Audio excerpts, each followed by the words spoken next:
ఏం పర్లేదు మ్యామ్. ఓటమిని ఒప్పుకోను. కొత్త యుద్ధాన్ని ప్రారంభిస్తాను. నా లక్ష్యాన్ని చేరుకునే వరకు నేను ఆగను మ్యామ్.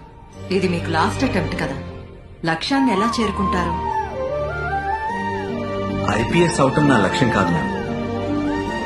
దేశాన్ని బాగు చేయటం లక్ష్యం. ఒకవేళ నేను సెలెక్ట్ కాకపోతే మా ఊరెళ్ళి టీచర్ అవుతాను. పిల్లల్ని బాగా చదివించి చీటింగ్ ని అరికడతాను. వాళ్ళకి ఆ వయసులో ఈ విషయం అర్థమైతే వాళ్ళు జీవితంలో ఎప్పుడూ చీటింగ్ చేయరు. అండ్ నిజం చెప్పాలంటే ఈ విషయం నాకు నెహ్రూ నగర్ లో కరెంటు పోయినప్పుడు నేను స్ట్రీట్ లైట్ కింద కూర్చొని చదువుతున్నప్పుడు అర్థమైంది.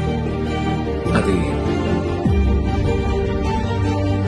If I cannot be the sun that lights up the earth, if I cannot be the sun that shines upon the earth, I can still be a lamp and light up my street.